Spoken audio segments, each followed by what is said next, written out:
It's crazy how much art got robbed from one guy just getting off because the music and the movies both. It's crazy Yeah. he was the Dion of entertainment basically. And that's going on. Door pops open. Cleveland legend Bernie Kosar shows up, who couldn't act his way out of a bag because he can't even act like himself. There's a But few lines, Bernie. come on, man. Well, it's about me and this guy, Jerry Seinfeld, who I'd like to call the devil. Hey, Sally. Well, I'm talking as him. So you got to imagine me with horns, a pitchfork, a tail, and hooves for feet. Happened in the 90s. Rappers who become actors. There were a lot of performances that were great. Some that were, they should have picked someone else. But Tupac Shakur, man, if he would have had enough time, I think he would have been the greatest. The man was a performer, classically trained in this, Matt. Yeah, and I think like the movies he was in, it's a wide array of performances too. Like there's a pretty wide range. You know, Yeah. he was actually acting. Cameron, he's a great actor in what he's in, but I he's don't him. know if he's acting. It's like WWE with Cameron. You know, Yeah. it's basically you're playing you, but just the amped up version of you. Beanie Siegel, respect the portrayal, but I feel like you were pulling from a lot of experience. I don't think there was an acting there, you know? And they say the same thing about Ice Cube, and I love most of Ice Cube's movies, but it's kind of true. He's just being Ice Cube in everything. Everything. Yeah, even in the kids stuff, because that's what you want. It's funny to see Ice Cube react to kids as Ice Cube. That's what you want. If that's the comedic effect, yes. He's the perfect Snoop person Dogg as for it. well. I mean, maybe a training day. He's still Snoop Dogg. He's just in a wheelchair. Just Snoop. But outside of those, man, you got Queen Latifah. You have Will Smith, who won an Oscar. Those two are probably up there. You got Childish Gambino, another like multi-talented guy, man. Tyler, the Creator, he's starting to spin that act. Andre 3000. You know, we could go on Common, Most Def. Most Def is a really good actor. He was classically trained in acting too, man. But yeah, Tupac, Juice, Above the Rim, the movie we're going to talk about later, Gridlock. Gridlock was a change of pace for him, man, and it came out posthumously. And the funny thing about or I don't even say funny, but something interesting about Tupac's career, the people who you can tie to him through his acting, he's only made like less than a handful, probably less than two handsful of movies. But Tim Roth probably has Tupac stories. Mickey Rourke probably has Tupac. Some of these like white as a white guys. Dan Aykroyd, and possibly John Candy might have had a Tupac story. Chevy Chase might have a Tupac story. Wasn't Jim Belushi in a movie with him? Jim Belushi might have a Tupac story. Yeah. Just like these guys. Yeah, I remember with me and Pac, we were in a trailer. Yeah, man, we were passing the blood. Like, really? You? What? Dude. So that's, you know what I mean? Like, that's interesting. Like, these guys, they're probably somewhere sharing a Tupac story right now. I bump into this gigantic person. It's Suge Knight. Yeah, I almost crap myself. Yeah. That is funny, though. Yeah, I mean, it is kind of crazy how much of an impact he had even in the small amount of movies he was. Because, like, Juice, legendary. Poetic Justice, I mean, legendary. People still watch it. People still love it. That's me included. Shit, and I mean, man, that's wild. And to think of if he was still acting, he probably would have had like multiple Oscars at this point. Even with this one, it's a different kind of Tupac performance. And who knows, man? They could have made him an R word. They could have made him a serial killer. They could have made him like a performer in a biopic. Instead of having a biopic of him, he could be playing somebody. Yeah, man. It's crazy how much art got robbed from one guy just getting off because the music and the movies both. It's crazy he was the Dion of entertainment, basically. Ooh, I like that, man. Look, you see, you're not that frozen. You put that together. I'm heating up, Steve. You got me kind of angry about when you called me out, so now I'm heated. All right, man. Cool out.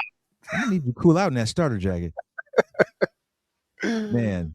But no, man, and the movie, honestly, I was gonna say this was one of his worst movies, but he doesn't have a lot of, and even in the bad movies, like I guess that you could call bad, it's not because of him. He's not pulling some move where it's like, yeah, get Pac in this because he's an actor or whatever, and then he just takes a massive dump on screen. He's acting, you He know? put his all in it, man. Yeah, So dude. he really gave his all into everything. I mean, we could have a whole 50 shows about Tupac, but it is crazy how good he was at multiple things. And as somebody who's not great at any one thing, I'm just kind of a mishmash of stuff. It's really amazing to see somebody that excels so well in things that are like so hard too, creative things. I wonder if he'd stick around though, because he's also an opinionated guy. I wonder with the climate how long he would have stayed around, you know, like or been included in the Hollywood gestalt, you know. That's another good one. Like dot. Who knows, man? It's weird to think about. Rest in peace, Tupac, from the whitest of white guys. Just another white guy that's just talking about Tupac, Steve. Matt's got Tupac stories. Man, me and Pac back in the day, Steve. He came to Perrysburg one time. Man, should have That's told why he got that stomach tattoo. I did it. This is Steve G and Mad G with Happened in the 90s, a show where we talk about what happened in the 90s. So get out your Alice in Chains and your pinky in the brains and go, are, are, Rico. Are, suave. Rico. Dude, I let's get into it, Steve. I'm feeling Rico Suave right now. Well, today, my friend, we're talking all things January 29th in the 90s. Starting off in 1991.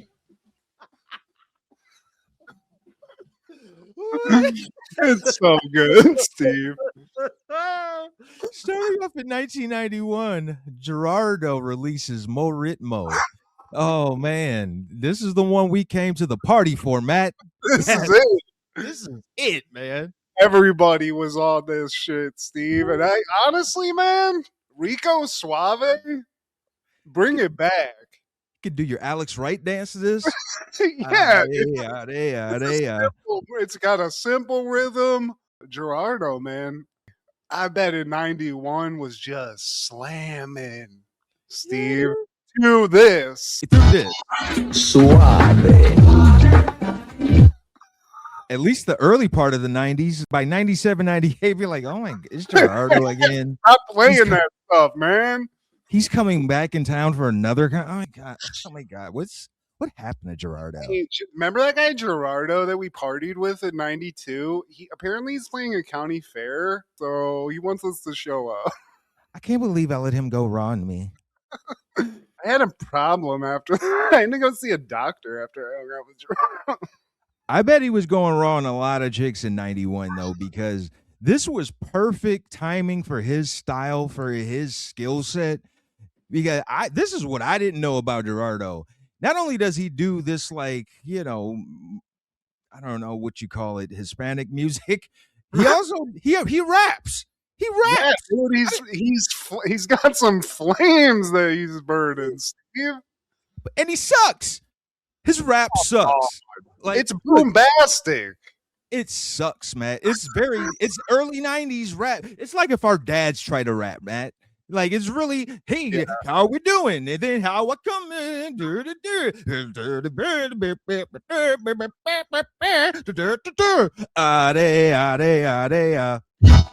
Rico.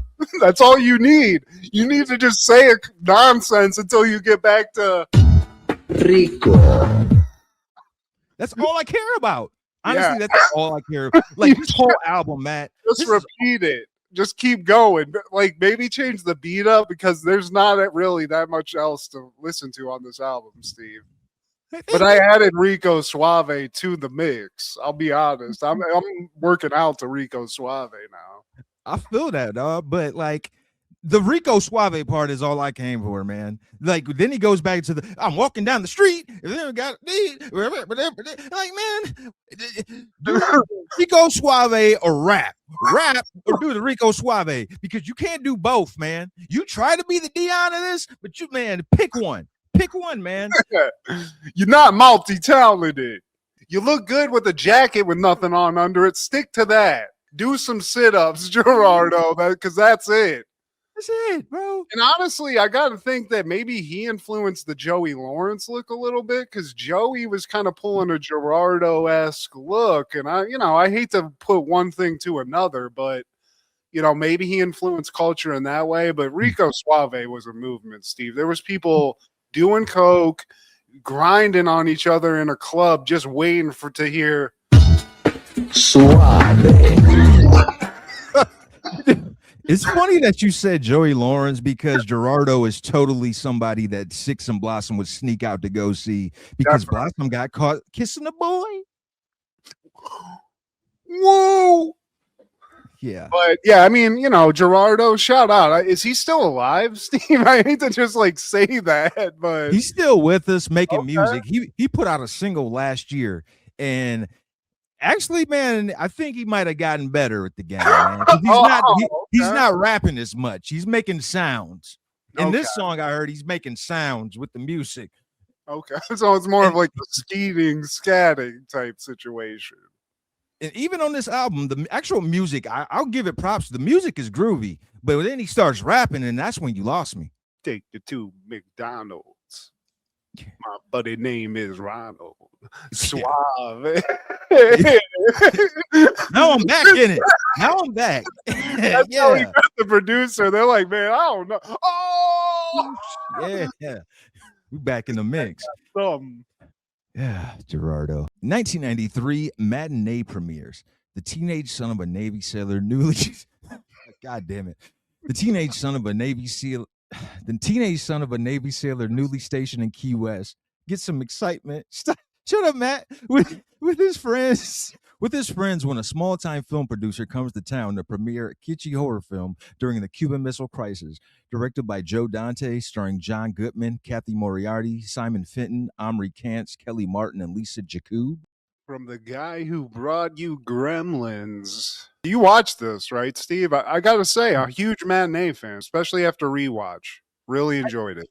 I did watch it, and the dad in Gremlins and Gremlins 2, he's in this movie. The inventor guy? The inventor guy, Dick Miller, that's his name, a longtime character actor, and he passed away in 2019 at the age of 90. But yeah, I just found it ironic that you said Gremlins, and yeah, he's actually in the movie. I mean, it's not a coincidence. I mean, Joe Dante obviously worked with the dude, brought him in this, but that's true. I always dug this movie. I didn't appreciate it as much as a kid. I always, I thought it was kind of like Dennis the Menace times. So I was like, it is what it is. But as an adult watching this, the story's cool. It's kind of like coming of age story. John Goodman kills it as always. Just kind of like the idea of like how they paint making movies and like what movies are, and especially horror movies. I just thought it was really cool. I like the vibe of this. Yeah. Kelly Martin, I think she ended up being like a big star in ER. Was she in ER? That's that girl, the one that goes off in the school that's like, this isn't going to help. She's very beautiful. I had a crush on this girl when I was a kid because of this movie. Yeah, and she's still hot, man. Of course. She kind of looks like Winnie Cooper a little bit. She has like a Winnie. She's like, maybe it's the long hair. She's got the girl next door look for sure. Yeah. But in the movie, it's a cool way that they kind of, you see the Cuban Missile Crisis is involved in this. It's like very heavily like part of the story because of the time period. Yeah. And also John Goodman's this director who makes horror movies, but he's trying to like 4D a movie where you would kind of physically experience the movie and watch the movie. So there's a lot of cool stuff and like funny stuff about it too that pops up because of that. They tap into that time period because they really were experimenting with their films and the experience of watching these films in the theaters, like having rumble seats and having these extra effects, these special effects to enhance your viewing pleasure, I guess. even having like a guy dressed in a monster costume, Yeah. pop up and like the lady be like, "Look out behind you," and you're like in the movie now, kind of stuff like that. So I don't know, man. Movies that show making movies and like have like I don't know, have like a nostalgia and passion for like the behind the scenes stuff. There's a scene in this where John Goodman's talking to like this kid that's in the town that is interested in movies. I think he's one of the main characters, and he's kind of just talking about like movies and storytelling, and they show like even like how it goes back to like cave drawings and stuff. It's just this cool speech that he has. It's kind of like, to me, the heart of the movie is like that vibe, basically, if that makes sense. And it also shows you the links that producers go through to promote their films. Like he went all out, basically breaking kayfabe the whole nine. Oh yeah, genius. And I love how this movie could have gone on to make. They could have had sequels to this because he's like off to the next one. Yeah. So I dig it. And I mean, it's John Goodman, man. So it's one of those things where as long as somebody's there to film what he's doing, it's probably going to be a good movie. The guy's a legend. 90s John Goodman, man. Couldn't go wrong. Also in 1993, Sniper premieres. A veteran U.S. Marine sniper is partnered with a rookie sniper as a spotter to take out a politician and a rebel leader in the jungles of Panama. Directed by Louis Loza, starring Tom Berenger, Billy Zane, and J.T. Walsh. Yeah, man, I know Matt's about this. Oh, Zane, dude. The Zane train. Ding, ding, ding, ding. Come on, dude. I dig the movie, man. This was just one of those movies you'd watch with your buddies, war movie. It's got Tom Berenger playing a hardened war vet. So we've seen this movie before a little bit, but now he's a sniper, Steve. Now he's an expert. He's a vet. He's a sniper.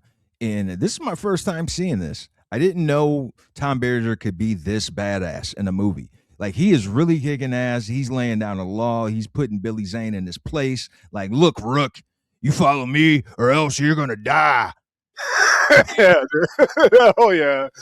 Zane, I love how Zane goes a little off the rocker, too, where he starts seeing stuff, and it almost turns into sniper. Well, it does turn to sniper on sniper for a while because Zane loses it. He can't handle the action, but a lot of cool sniper stuff. I feel like, honestly, I've watched a video, and it's strange. I'm not into, like, war and stuff, but this is like a sniper's sniper movie where, like, legit snipers are like, the stuff that they're showing in this is accurate. This is, like, the best representation of sniping and this and that and the other. But to me, it's just Tom Berenger being a badass, Steve, killing Panamanians.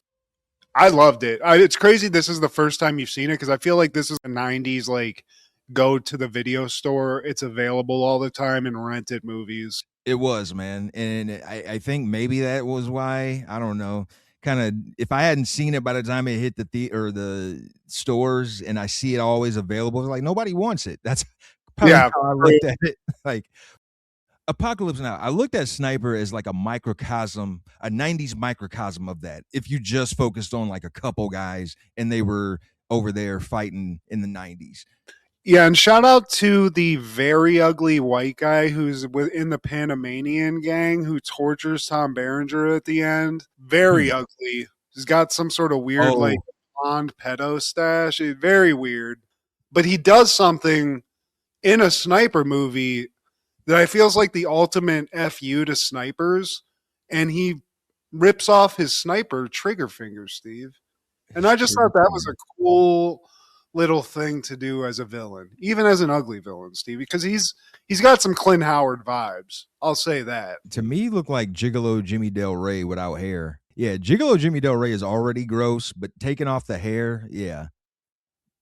He looked like he was a corpse that they put a mustache on or something. Something was wrong. But Sniper, Tom Berenger, if he's in a jungle sweating, shooting people, I'm in. The movie's probably going to be heat. In 1995, the Super Bowl 39 at the Joe Robbie Stadium in Miami, Florida, San Francisco 49ers beat San Diego Chargers 49-26. The MVP, I think it's 29, Steve. Sorry. I just want to correct you on that. Thank you. See, I deserve that. Super Bowl 29, and the 49ers beat the Chargers 49-26. MVP is Steve Young. And the reason I was going to bring up the Steelers is because Both of those teams beat our team to get to the Super Bowl. The Yep. Chargers, I think it was Stan Humphries against Neil O'Donnell. I think it was Neil O'Donnell. Yep, definitely Neil O'Donnell for sure. Because I Cordell remember wasn't there yet. Yeah. now, or if he was just like a punt returner. They hadn't actually Yeah. like using him as what he was, but definitely heartbreaking for me because we were right there, Steve. We both experienced the same heartbreak. Exactly. So there was that, but I do remember this, and for me, as the guy who got beat, his team got beat by the Chargers, loved watching this because they were getting slammed. This was the complete domination. I mean, there was no chance of a comeback. One of the biggest blowouts in Super Bowl history, man. At least at that time. I think both games were pretty good. Like, they're iconic conference games. I remember watching both, and you guys weren't too far. I want to say it was neck and neck. And the same thing with us. Like, they spanked us at first. The Niners did, because Dion, he was all over the place, man. And then the Cowboys caught up. But, man, the Niners that year, they were just too much. They were too much, man, on offense and defense. I think, honestly, the Chargers, I don't remember the offense as much as I think the defense was just one of those beast defenses. I think they still had Seau at this point. Seau. It probably wasn't a very high-scoring game. I might be wrong about that, but the running back was Natron Means, because I remember the announcer would always be, Natron means business. Not that game, though. Not that game at all. Yeah, so enjoyed that. I remember watching this in Perrysburg at a house of somebody. You know, we went to a Super Bowl party. I'm playing Nintendo, and there was a dad at the party who was a 49ers fan who just kept coming into the Nintendo room the kids were at, like cursing, and just then realizing there were kids there and being like, God, hey, sorry, kids. And that was just my night watching. Typical Niners fan. A Niners fan would do that, cuss in front of kids. Yeah, it's trashy, dude. It doesn't matter. You can take the San Francisco out of the Niners, but you know. Yeah, you know the rest. You know, Steve. In 1997, a Drew Carey show was airing Drewstock. Lewis and Oswald rent the place above the Warsaw. The gang decide to wind up Buzz Beer and throw a party offering free beer to liquidate the leftover inventory. Kate finds some new girlfriends who turn out to be doppelgangers of the guys. Hilarity ensues. Straight up doppelgangers. This is a great episode of the show, Steve. I enjoyed this from front to back. I'll be honest with you. Yeah, man. Drew Carey. Did you know he is a WWE Hall of Famer? This is random. I'm sorry, but yeah. When was he involved with the WWE? Was it during this time? It was in the 2000s, man, where he would make appearances, and I think he was a part of some angle. And so, yeah, that's right. And I'm only bringing that up because another guy that we're going to talk about later is tied to WWE, which is also random. Okay, I like that. Yeah, it's kind of degrades the Hall of Fame, if you ask me, man. But I love you, Drew Carey. Still a huge fan. But we start this off with Oswald and Lewis. They want Drew to look over this lease for their new apartment. And it's written on a piece of paper. It's a bar napkin, Steve. It's a bar napkin, yeah. And they also have their credit report on the toilet seat cover.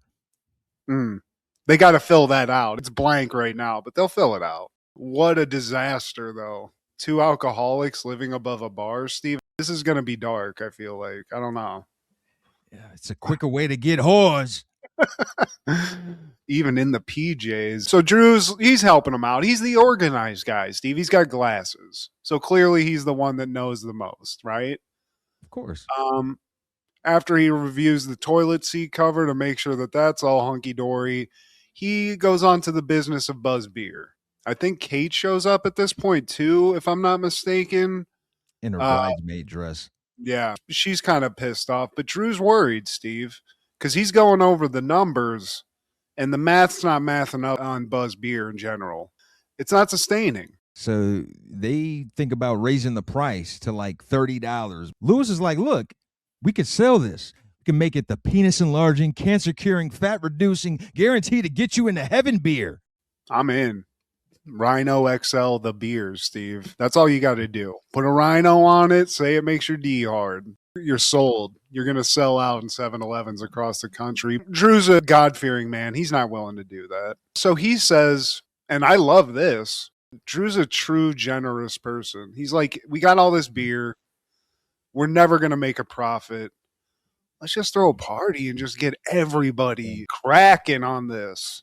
Caffeined up and drunk. It's a weird thing that they've created. They've created a speedball in a bottle, Steve. I don't know if you realize that. Caffeine and beer, man. And Kate's like, I got it. Let's put it in a bottle shaped like a vase. And when they're done, they could put flowers in it. And Drew's like, free beer it is. Yeah. Keep the ideas off the table, Kate. And then we go to the intro, Steven. Again, I think I pointed this out every time we've watched this show recently.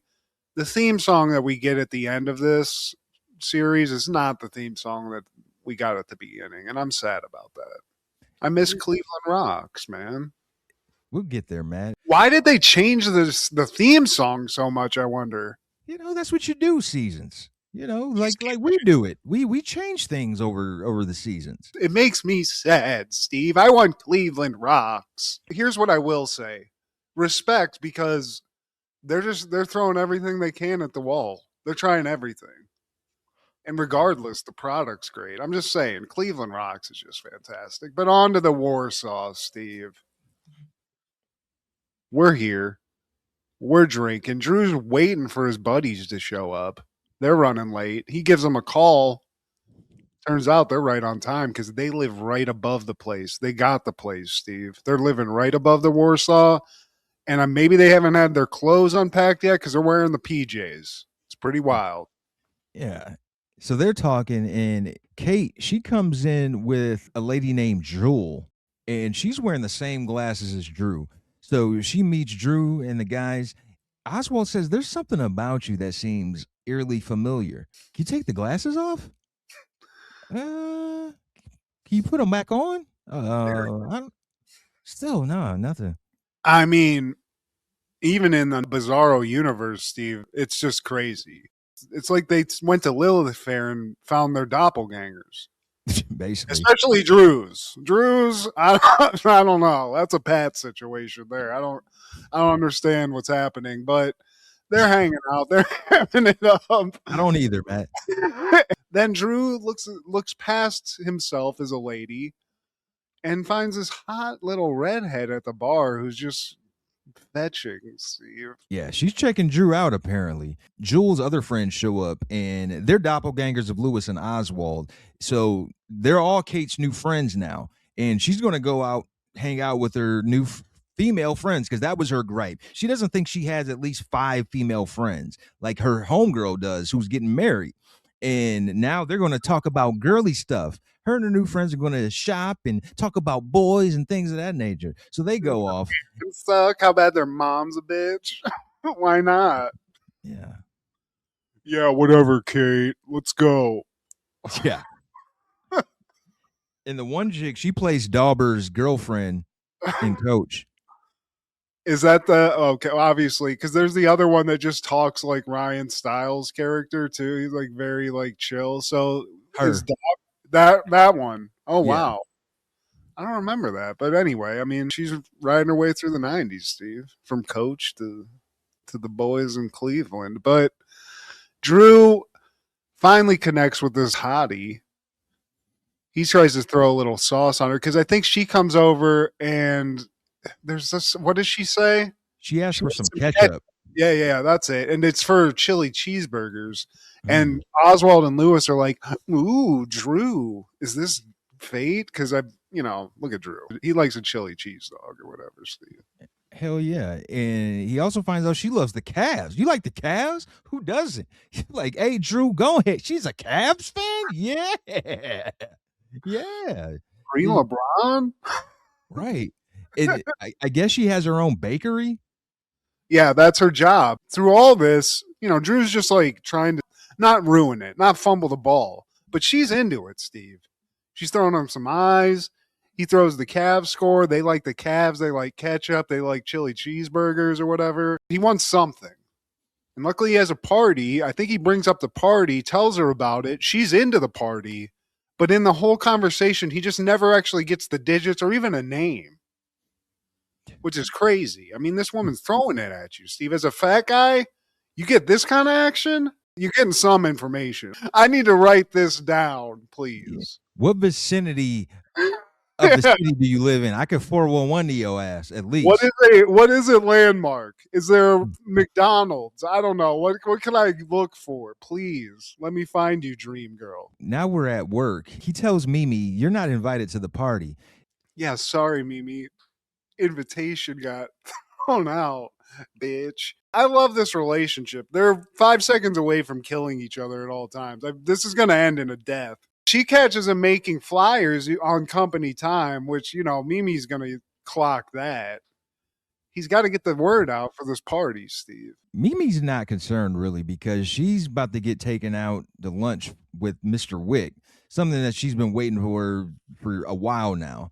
And she's preparing herself for this lunch. She sprays her hair, just thinking it's hairspray, but it ends up being spray paint. She sprays her hair all gray.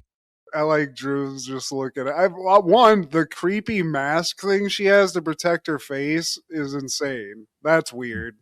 Yeah. But she's lacquer and stuff on. I mean, she's got a specific look, so I get that. But I like Drew's just sitting there like, yeah, you missed a spot. And it's pure white, Steve. It looks kind of crazy. Honestly, I didn't know it was spray paint. That's dangerous. I thought it was the stuff you spray on a tree to make it look like snow. Maybe that's what it is. Yeah, and it was white. Mr. Wick shows up now, but Mimi can't let him see her like this. So she ducks underneath the table, and she has to cancel lunch now because she's on a special diet. I have to eat like this and under the desk. And Mr. Wick's like, but you've been waiting for this. She can't see what he's doing above the desk. And he's like, I feel terrible. He didn't want to go out to lunch. He doesn't have the salary to pay for that lunch, Steve. That's a mighty bill. She's not going cheap, but he's out of that. I do like as she's under the desk and he goes back into the office, he's like, look, this flyer thing, charge Drew for this. I like he's petty about that. 10 cents? That's not enough. I guess everything in the envelope will be read by the whole city because Mr. Wick orders her to put everything that's in there on the newspaper. It's the insert. So everything that goes in there that's in that folder goes out to everybody that gets a newspaper. So Mimi's like, oh, hey, make me look like I'm the victim of a bukkake. Guess I'll throw this little dumb flyer into this. So now Drew's flyer, it's not just for a close group of friends and family. This thing's going out to Cleveland at large. Having some drinking people, Steve. We know that. Man, who you telling? And we cut back to Drew's house. We hear some cars beeping. And Drew's like, man, what the hell is happening? Oswald comes in there. He's like, it's like 1,000 cars follow me. That's a parking situation. So Drew's like, what the hell's going on here? I think somebody points out that his flyer was in the paper. He's like, that wasn't in my paper. So he pulls his paper out. He goes through and he's like, oh, crap. Everybody, just what we said, everybody in Cleveland knows about this. And they're trying to find parking, trying to just get at that beer, Steve. That sweet nectar. Yeah, it's all of Cleveland because we cut to the next scene and the house is full, man. At least all of Cuyahoga County. This looks like old school BG parties, Steve. There's people hanging from the ceiling. National Guard gets called, but they're not there to save anybody. They're here to party. They're here for that brew, bro. Well, how bad is it in the 90s in Cleveland? Everybody needs this, Steve. Drew, he's like, we got to stop this. I'm going to get kicked out of my house. The neighbors are pissed. Pretty sure a guy's urinating in my china cabinet over there. So he tries to like yell at everybody. He's like, hey, pulls out a little toilet paper tube, tries to use that as like a little megaphone. Nobody cares, Steve. Yeah. People could care. They're like, bro, we're here for the drinks, my guy. Who the hell are you? Yeah. Yeah. And he sees someone making a phone call, so he makes it up to him, and he's like, Hey, man, you can't be making personal calls on my phone. Oh, snap. It's the mayor of Cleveland, Mayor Michael White. Mike, he's trying to make some important calls, Steve, but they're long distance, which he's the mayor of Cleveland. Why are you making long distance calls, bro? You're in Cleveland. Hey, man, he's got to make some player plans. Man, I got to call 1-800-FAT-GIRLS, man. Get out of here. Michael White, man, he was preceded by George Voinovich, the governor of Ohio at the time. He's actually from Cleveland, Michael White, and he is an alum of the Ohio State. So shout out to Michael White. I like the little joke at the end where he's like, I found a new place to put the rubble for the old stadium. They throw a couple of jabs at the Modell family, too, in this as well. So for Cleveland fans, I think that's, everybody wanted that, right? Everyone. Not me, though. I love it. But he's like, yeah, that's cool. You're the mayor and all, but it's still my phone. Hang up. Yeah. Fuck that rubble. And then somebody's like, Drew, there's some redhead looking for you. So Drew finds out that redhead, she's here, Steve. There's a sea of people between him and this beautiful lady. And he just can't get to her. But she shouts, and they correspond at least through the sea of people. And after Kate comes from doing that, she runs into her new associates, I guess. I guess they lied to her. They had plans to meet up, but they were like, nah, we can't do it. We're all sick. Or something like that. She runs into them, and they're like, oh, my God, you ditched me? So you just ditched me? Well, here's the thing. We don't want to talk about shopping and boys. And you're too angry. Too girly. Butch Drew, she lays down the law, and Kate's a little taken aback. She just found out her new friends, which resemble her old friends, which is a whole other thing that's kind of weird, have ditched her, and that's gotta hurt. But Butch Drew, she's like, get out of here. Let me enjoy this beer, some peace and quiet. I don't care about your mom. I don't care about your overbearing mom. That pisses Kate off. So she comes at Jewel, Bizarro girl Drew. The girls, they just lift her. They lift her, and she basically gets crowd surfed back into the living room. She's like, watch the hands, fellas. But then she sees like a handsome guy's like, not you. Keep going. And now Lewis and Oswald, they're in the garage, and at some point, Lewis rolls Oswald on the conveyor. His back hurts. He needs a little chiropractic, I could use one of those. Me too. And then Drew comes in. He's like, what are you guys doing, man? I'm having my house just ravaged by all these strangers. I'm trying to be a host and at the same time kick them out. But here, you know what? How about I hop on? Yeah, roll me a little bit. Oh, yeah. Yeah. And he's getting rolled. He's getting fully relaxed. And that's going on. Door pops open.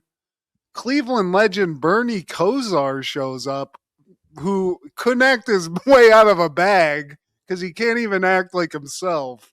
There's a few lines, Bernie. Come on, man. Just act natural. Act like yourself.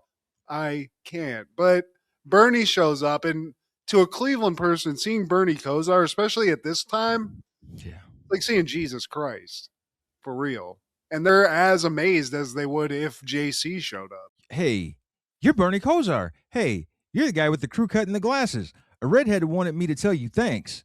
Wait, she's here? Wait, where is she? I think Bernie also throws a pass to the mayor also. I think we might have overlooked that. But so Drew knows about that. Olivia and Lois, Oswald and Lewis's counterparts, pop into the garage. And it seems like, they were looking for each other, but then it looks like they kind of finally realize that they're about to have sex with themselves. And they go their separate ways. Yeah, it gets real awkward. And now we cut back to the house. Wick is hammered. Hey, Carey. No, dude, that was it. That's all you got to do. That's your Mr. Wick impersonation, Steve. Drew tried to make it to his bedroom. There's a guard, a doorman of the bedroom, of upstairs. And he's like, it's not your bedroom now. It's Little Richard's bedroom. Little Richard's in my bedroom? And Joe Walsh. They have a list, and you're not on it. And then you see Mimi coming downstairs. Like, what the hell? How'd you get up there? I feel like also on the staircase is Roseanne's boss from the diner, Steve. Thank you. Martin Mull. Yes, I was going to call that out. And he's just hanging out, Steve. in a Cleveland Browns leather jacket because he grew up in Ohio and he was a lifelong Browns fan. So we lost him in 2024, man. He's a legend in the game. Fernwood Tonight, Johnny Carson parody show from back in the 70s, all the way up to Roseanne and even further, man. But yeah, I'm glad you caught Martin Mull. I was like, is that freaking... Yeah. I mean, this is a party, Steve. Everyone's getting crunked up. There's some joints going around, I think. Couple of blunts. But Drew just can't connect with this redhead, and he can't even move around his own house, Steve. Or else Little Richard's very beefy security guard is going to beat his ass. And that guy has been in everything. He's always that guy in everything. Everything. He's always the big black, I'll beat your ass. Get him. Do something terrible. And he just comes up. He just shows up. So shout out to that guy. You're awesome. We can't fit Tiny Lister in our budget. Who can we get? Oh, the other guy who does that. Yeah, that guy. Big Butchie. Big Butchie with the Fu Manchu. Make sure he doesn't cut that damn Fu Manchu because that adds to it. He needs the sunglasses. That's Can't see his eyes. The mystery. But Little Richard does come downstairs. Him and Joe Washman. Look up to the Hotel California. We were at the Rock and Roll Hall of Fame, baby. We needed a brewski. Joe Walsh, though, I mean, this is two legends just being brought together by Drew Carey. So respect to that. He's got that kind of power, Steve. He's got that kind of pull. Joe Walsh ends up being a recurring character on the show, too, in the later seasons. Dang. I didn't even know that. He's got Mole in the house. He's got Joe Walsh. He's got Little Richard. Kozar's running around, the mayor of Cleveland. Is this episode of Drew Carey, or is this like an Illuminati meeting for Ohio, Steve? I don't know. And the next day, we see them all cleaning up after that huge gala. It's one of those. And Drew gets a call for some Buzz beer. He tells them like, hey, sorry, but we're all out. And that's like the 11th call. They kept receiving these calls all morning. Kate's like, look, all these people are calling about Buzz beer. We can't just give up now. You're right. We can't give up. We're throwing away all this PR. We're idiots. Buzz beer back on the market. Let's get to going on this. They're being a little loud though, Steve, because they get shushed. Because Joe Walsh and Little Richard are playing chess in the living room. And Black Butch is the referee, I guess, the moderator. Well, he obviously knows a lot about chess, Steve. That's what he does when he's not eating and working out. Little Richard gets the checkmate. Oh, shut up.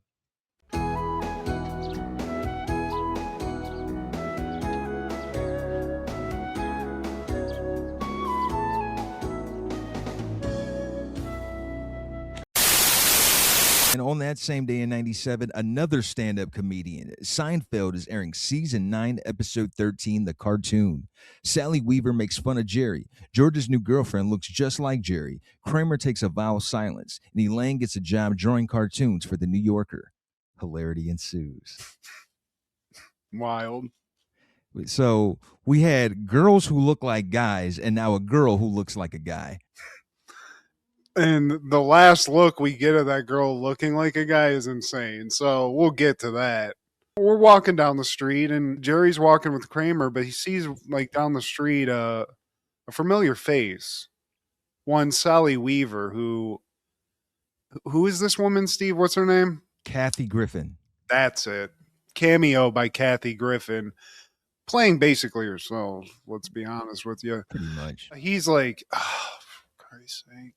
I don't want to talk to this woman. It's one of those like ugly Jason situations where he's just like, I don't know, we got to figure this out. And Kramer's like, what's wrong? Like, what's wrong with this chick? So I guess she's just a bad actress, always asking him to go to like weird contemporary acting, like theater stuff. And she just can't cut it. You just wish she would stop. And she's Susan Ross's old roommate. And Susan Ross is the fiance that died, George's fiance that died. So George and Jerry, they just want to move away from that whole story and like anything associated with it. So that adds to it. And then Sally, she sees them and approaches like, hey, Jerry, are you not accepting my invites to my show? And then Kramer, with no filter, he's like, I think you need to give it up. what? And then he just throws Jerry on. He's like, no, because Jerry said that. And I got to be honest with you. Like, if you stink that bad, like, you should just give it up. So Kramer, he tells it like it is. All right, now let's grab us a booth.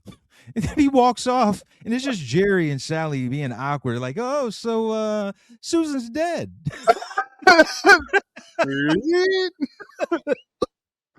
So then we cut into the restaurant. Kramer's kind of just like explaining himself. He's like, I think she's happy. You know, she finally heard the truth. So I've set her free, basically. But Jerry's like, you can't be telling people that. You can't tell them things like that. It'll upset them. It makes me look bad.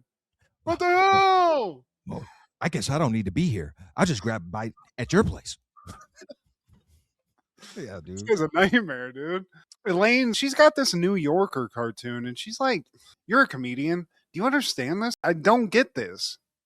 And I got to be honest with you, Steve. This is a complaint I have about New Yorker cartoons. I'm not smart enough. I never understand them. I don't get it. Or they're just not funny. There's always that. Don't try to... Yeah, don't pee on our leg until it's raining. Sometimes you don't hit your mark. At least a Playboy cartoon, it will be a bad cartoon, but there'll be like an animated titty on it or something. Like they give you something to look at. Something. A stenciled nipple. Yeah, dude. Even Jerry's like, I don't know. I'm a comedian. I don't get it. George shows up and he's like, ah, that's great. That's awesome. She's like, wait, explain what's awesome about it. He's like, I was lying. I don't get it. Yeah. He was like, and then Elaine's like, hey, we're two intelligent people. And George's like, what the all right, whatever. It's like, I enjoyed reading your email. And then George is like, look at the number on the corner. That's the page number. Oh. So nobody gets it. George is like, seems a little off too. And he's like, look, man, my new lady's here, Janet. She's about to show up. So you guys are going to meet her. She shows up. She's very nice. She's like, nice to meet you guys. I've heard a lot about you. He's like, we don't got enough time to go get stuff at the grocery store, which I respect to George. I mean, I think everybody does this. Don't buy the snacks at the movie theater. He takes whatever that was, Steve. Maybe they got some Skittles up front. I don't know. That's some candy. Some. Elaine just says to Jerry, like, yeah, she looks exactly like you. And Jerry, I'd feel kind of shitty too, honestly. I'd feel a little insulted. Yeah, I hope I never come across a lady that looks like me. That should not be a thing. Steve, Please don't exist. I want to see that monstrosities. And Too long. What the fuck? What the? And we find out Sally called. She's quitting the biz. You ruined her life. No, you ruined her life. You told her. You said it. Jerry can't have that. He's like, I can't be the reason she stops. She should stop because she sucks. And she turns to the porn industry. Yeah, that's the logical cycle of Hollywood. You get in, you get eaten up, you get popped out from porn. And that's just how it's got to go, Steve. You don't just stop because somebody tells you suck. Then you suck. It's the circle of Hollywood. Hey, this is how it goes. You know, I always thought you looked like Lena Horne. George, he shows up with Janet and Kramer with no filter. I think you look just like Jerry. And this is eerie. You look like twins. George is like, no, she doesn't. Janet says, you know what? We kind of do look alike. How do you know what you look like?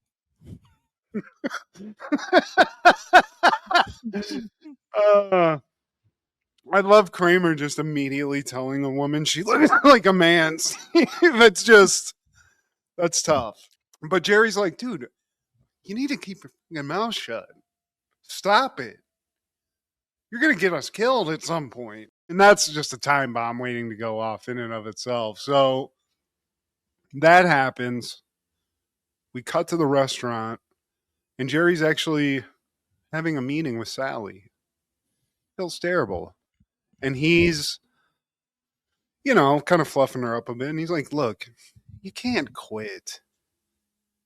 Everybody in Hollywood sucks. No one's good. It's just the way it is. So just keep going. If you keep going, you're going to eventually, bust through that wall. I see it in you, Sally. So he kind of convinces her to keep going, Steve. It's his fault. Now get out there and Stink it up like everybody else does. Get out there, kid. Hollywood. Thank you. I'm going to do it. And then she just sits there. No. Now he's her Obi-Wan, Steve. He's leading her, or, he's just pushing her towards water again. So cut back to Jerry's. Elaine's asked around. She's asked New York at large, do you understand this cartoon? No one. Not even the guy at the library, Steve. She teases George saying, like, hey, I like Janet. She's nice. She's quiet. She's a handsome woman.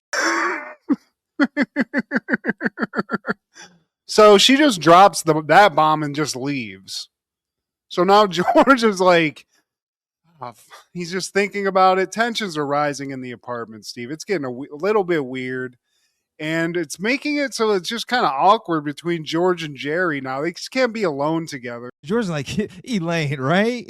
You don't think Janet... No. I mean, neither of us... I'm not gay. And then they go get Kramer. And so Kramer, I think he makes it even more weird, and to the point where George leaves. And Jerry's getting pissed off. It's like, dude, what the hell is up with you? And Kramer's like, you know what? I've been shooting off at the mouth. That girl whose life you ruined, and then the lady, Jerry. I'm never going to talk again. George has a Jerry girlfriend. I'm not going to tell people that. I'm not going to tell people that you look like a penis with a weird haircut. That's just never going to come out of my mouth again. That's my promise. Yep. And Jerry's like, look, man, there's no way. There's no way you, Kramer K. Kramer, or whatever your name, Cosmo Kramer, there's no way. Kramer's sure of it, though, Steve. Most communication is nonverbal anyways. See, watch this. And he does his little Kramerisms. Now we cut to the New Yorker, and a familiar face, Bentley from the Jeffersons. He is, I guess, the head editor or executive of the New Yorker. He's talking to Elaine about this cartoon. She shows him the cartoon, and she's like, why is this funny? Why are animals reading an email funny? It's merely a commentary, Elaine. It's nothing more than that. It's a slice of life. Nah. A pun. No. Volstein. It's not even a word. Whimsadoodles. Why did you print it? I like the kitty. He basically admits no one at the New Yorker knows what it means. It's really, she's uncovered a scam, Steve. Some kind of weird scam that I don't understand. It's not making anybody any money, but she really dresses this guy down as she's going off on him. I think the guy's like, you know what? I like your opinions. Yeah. So I don't know if that's an attempt to save his reputation, just kind of hide this, or if he's really into Elaine in that way and just is like, you know what the New Yorker needs? A little bit more Elaine Bettis. The world needs a little bit more Elaine Bettis. Hey. And Sally's talking to Jerry now. She tells him, you really inspired me. Kramer shows up not talking. Yep. But Sally's started a one-woman show, Steve. Very quickly, really. She got this advice. She's got the place set up. She's doing a one-woman show. Turns out the show isn't really some sort of fiction as much as a recounting of Jerry and Sally's little interaction recently. And Sally's going full on Jerry, and she's calling him the devil, Steve. Oh, it's about me. Well, it's about me and this guy, Jerry Seinfeld, who I'd like to call the devil.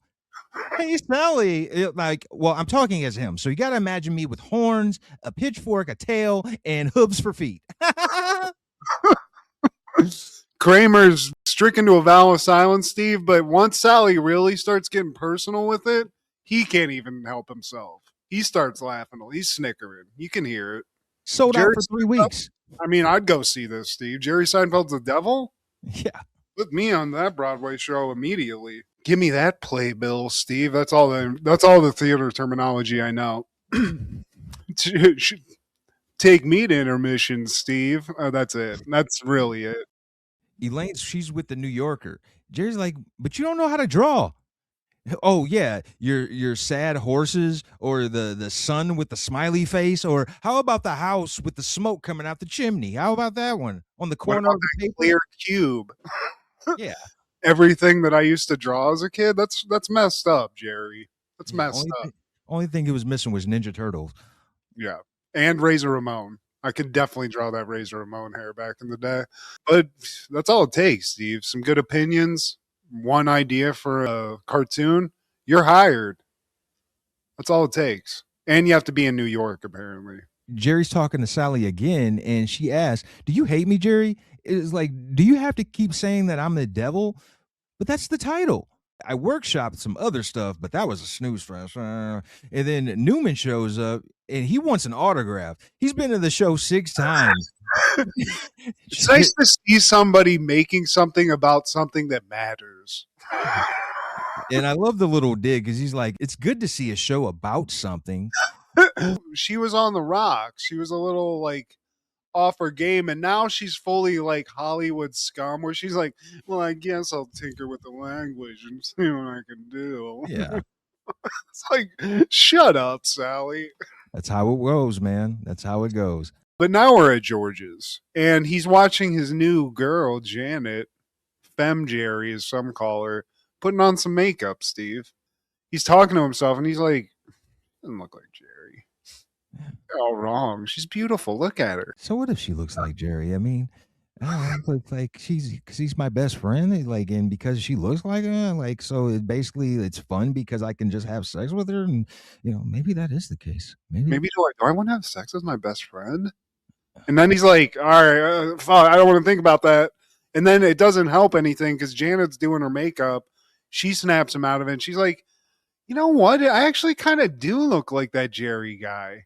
I know. George's dick is shrinking deeper and deeper into his fupa, so that's not helping anything. Then we cut to Jerry's, and Jerry's watching TV with Kramer, and we see a commercial now, Steve. She's made it to the TV. She's got her own special. I never even had my own special. That one woman show, Jerry Seinfeld's The Devil 2.0, apparently, is on some cable channel. Not only is it, the hits that he saw, she's added to it. And it's that conversation they had at the diner. He's pawing at my sweater, said I'm a schmutzpah, and this is what he looks like when he's eating. This is Jerry. She's Def Comedy jamming Jerry Seinfeld. And again, this is the one thing I would want to watch this woman actually do. I keep forgetting her name, but yes. Griffin. Kathy Griffin. Lane comes in, and she's got her first New Yorker cartoon, Steve, hot off the presses, and she's pretty impressed with herself. She stayed out all night, and she looks like trash. Because even Jerry's like, if I stayed up all night, I'd fix myself before I go out. Yeah, you had time. But she didn't, Steve, because she's been caught in the lab making genius all night and came out with this banger, which is just a pig at a window, I think, or at like some kind of counter saying he wish it was taller. Yeah.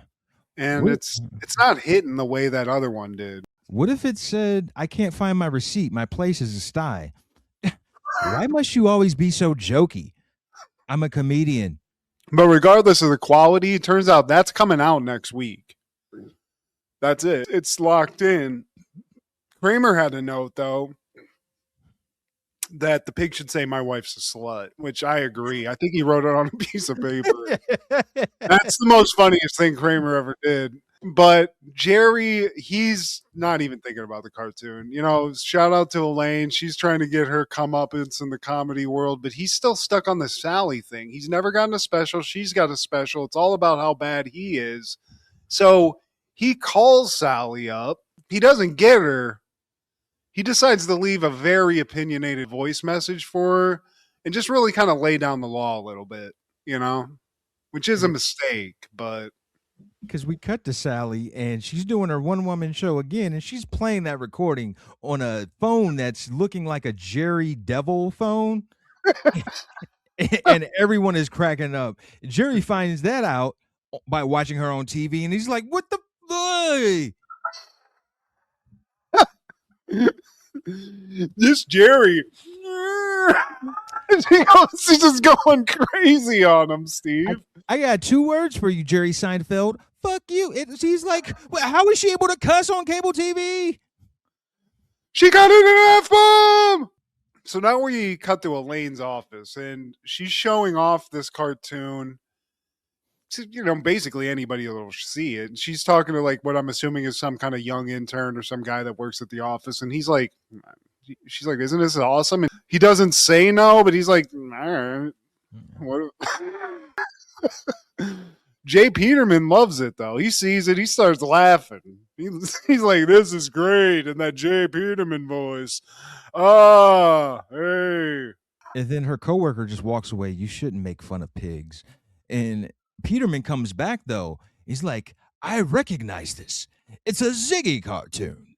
Some charlatan has bitten off a Ziggy and passed it off as his own.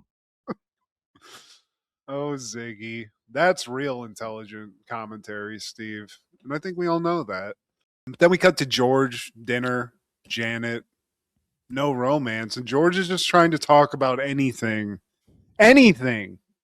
that's not Jerry or Jerry looking related. He's like, whatever. Please. It's not about looks. I remember you when we met. I remember when you said I was the prettiest girl at the party. And I remember you asking for gum because your breath smelled like hummus. That's it. Yeah, gum.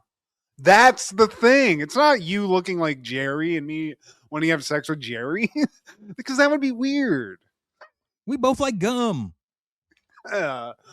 Yeah. Anything else would be weird. So he's really spiraling at this point, as George does. We've seen it 1,000 times. And then we cut to the diner, and Kramer's just having himself a silent, peaceful shake. Nice milkshake at a diner, Steve. I love it. We all do. But then Sally comes in. I mean, she's a mile a minute. A mile a minute.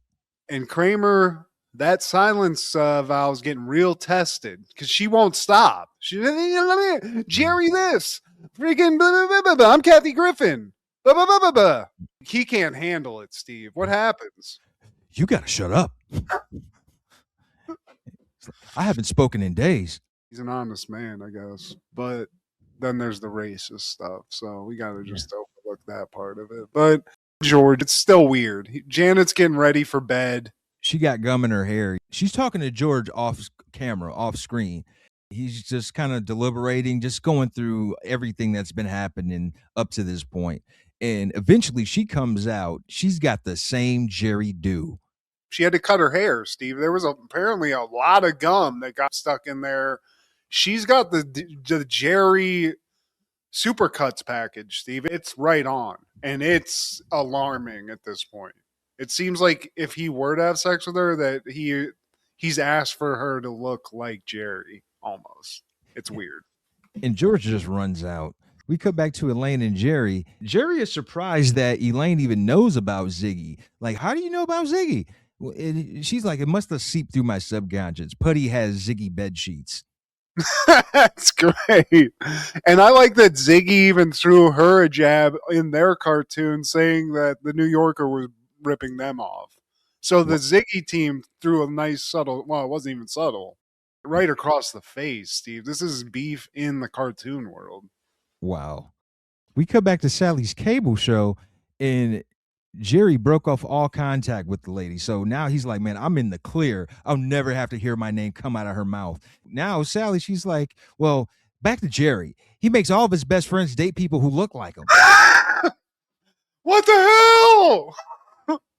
So it's clear Kramer broke that silence, Steve, and Jerry's pissed.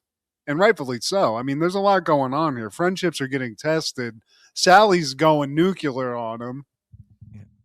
Jerry sits down when he pees. I thought you stopped talking. Well, it starts now. Yeah, that's convenient. Episode over, but there's always a credit sequence, and it's George and Jerry hanging out. Janet's out of the picture. So George is kind of talking about the breakup. I mean, he's like, look, man, we're never going to talk about this. Like, this is going under the rug and staying under the rug. I like how they say it without saying it because like that, like, yeah. Like, so you, yeah. Yeah. So you want to go see a movie? I'm going to take a few days off. On that same day in 97, Gridlock premieres. Two friends try to kick their drug addiction after a friend overdoses. When they try to enroll in a detox program, things quickly go wrong. Directed by Vondi Curtis Hall, starring Tim Roth, Tupac Shakur, and Thandie Newton. Rewatched it, Steve. I didn't like this movie when I originally saw it. I don't know what I was expecting, but upon rewatch, really enjoyed it. And I found out some stuff about it that made it even cool. Like the guy Vondi, what's his name? Vondi, the guy who directed this. Vondi Curtis Hall. It's kind of like based off of his life, I guess. Like he was a musician in Detroit, and I guess like this story, he wrote it and directed this movie based on his experiences, which is crazy. And then like this guy's actually like somebody you've seen in a lot of movies. This Vondi Curtis Hall guy. So a lot of movies. Yeah. I mean, we talked about Tupac's portrayal in this. He's great.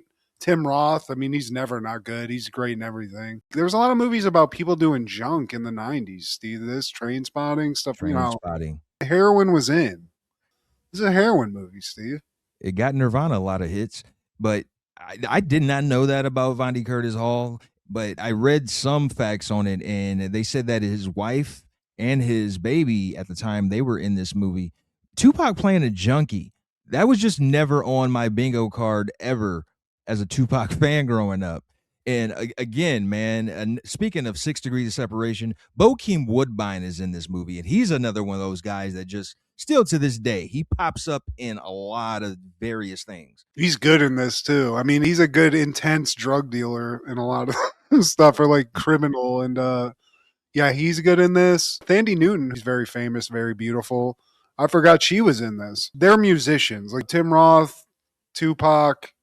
I think Thandie Newton's like the singer in the group, but they're like, struggling musicians. They're heroin addicts. They're good, but I wouldn't call it a fun movie. But I think there's some really good stuff in it. There's some funny stuff too, just because they're junkies doing junkie shit. Like when Tim Roth has to stab Tupac, I always thought that was a really funny scene. I remember that. What I liked about this movie, or one of the things I liked about it, is that it's true to life. Like knowing now that Vondi Curtis Hall, this was his actual life, that adds to it for me, man. And it speaks on what's really going on in the world, like how these government agencies fail us. Yeah. Like Tupac and Tim Roth, they legit want help. They're trying to kick the habit. They want to do better, man. And all of these various offices, they're like, no, you got to go over here. Or no, like all of them, in each occurrence, the person at the desk is being short with them. And it's unfortunate because that's what people are really dealing with out here today. Still to this, they were dealing with it back then, and they're still dealing with it, man. Like our whole health, all of this is fucked, man. Like I don't know why we're not copying Canada. They got it figured out. Us, they can't even do anything for the poor, people who want to do for themselves. Yeah, I mean, this movie, a lot of it is about like the bureaucratic nonsense that you have to deal with for anything. And yeah, there's a lot of people that are like, it's like, just because you want to kick this habit, like their attitude's like, I don't care. Like you're just step in line, like they're just kind of treating them like a number and stuff. So yeah, there's that. And they're also junkies, so they're running from people they've ripped off. So there's that. The director's actually one of the people that they ripped off. You're right. There's a lot of like deep things in that didn't come across to me when I watched this in 97. I was just trying to watch a Tupac movie, probably expecting juice and didn't get that. Because this is more of a heady movie. There's some comedy in it, but there's just a lot of it's a good drama. And it's way better than I thought it would. I'll leave it at that. Yeah, a turn for Pac for sure. In 1999, She's All That premieres. When Zach's famous girlfriend Taylor cheats on him with another boy and parts ways with him, he makes a bet with his friends to turn a socially inept Lainey into the high school's next prom queen. Directed by Robert Isco, starring Freddie Prinze Jr., Rachel Lee Cook, Matthew Lillard, Paul Walker, Jody Lynn O'Keefe, Kevin Pollak, Usher Raymond, Lil' Kim, and Anna Paquin. Lil' Kim? Lil' Kim? Okay. This was never my thing. I knew about this movie because of spoof movies mostly. I mean, this was a huge movie when we were kids and when we, in high school and stuff. Freddie Prinze, shout out to Paul Walker. I always think because Kendra kind of was like schooling me on the actual like story of this. Matthew Lillard's character is kind of a strange thing in this. He's a guy who is on the real world, who's older than everybody, who's banging this high school chick, who I think is Freddie Prinze's ex. Oh, wow. Some problematic stuff, but I mean, filled to the brim with 90s up and comers, Steve. I think this is like a cookie cutter template movie because there's a lot of stories like about this, like making an ugly duckling beautiful type situation. I feel like for us in our generation, this was the one. I didn't care about it then, and I don't care about it now. I just remember the song. Bling, bling, everything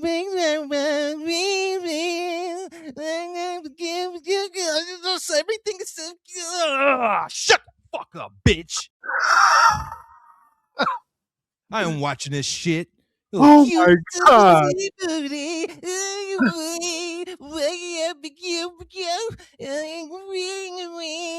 Steve.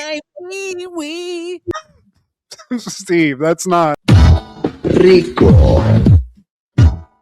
Suave. Now you got. See, now you're back. That's all we gotta do. That's the secret to life, Steve. When life throws you a bunch of BS, you just go Rico. I love it. Yeah, I mean, she's all that is not all that at all. And even the ugly duckling of the movie, as somebody who was an ugly duckling, it just hurts my feelings. Because Rachel Lee Cook, all you got to do is take the glasses off. Apparently, that's it, right? Don't you love that 90s logic?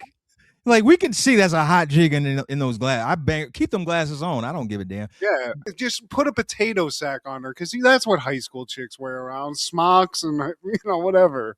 Yeah. That's all it takes. But you know what, Steve? The Wayans brothers did it better, and that's all I'll say.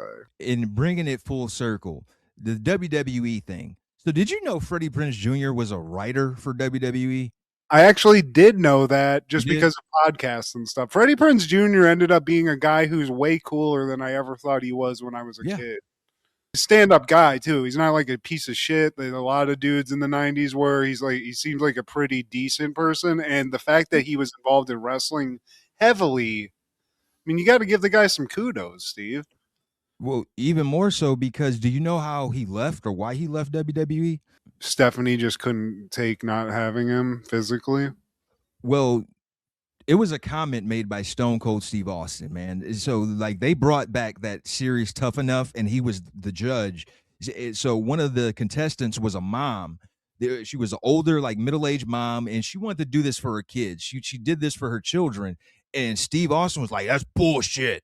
You know how many Father of the Year awards I got?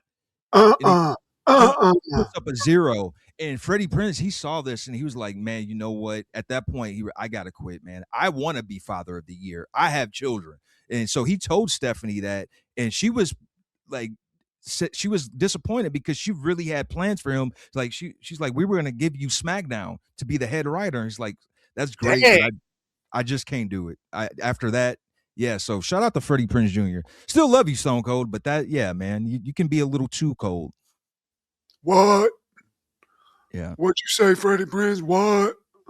That's crazy, though. I wonder what storylines he was a part of, like, that he wrote. I'd be interested to know, like, what he had his hand in creatively in the wrestling. But, yeah, dude, it is funny, like, I didn't have anything against Freddie Prinze, but I just always thought he was kind of like a handsome D-bag, and then you find out he's actually kind of a cool dude, That's cool. Yeah, they, kind of change your opinion. But yeah, she's all that, not all that. But any callbacks, shout outs, or switchblades in your tongue? I just want to give a quick shout out just because, we talk about people we like in action movies, action stars with the top notch guys of the 90s, the Stallones and the Schwarzeneggers and what have yous.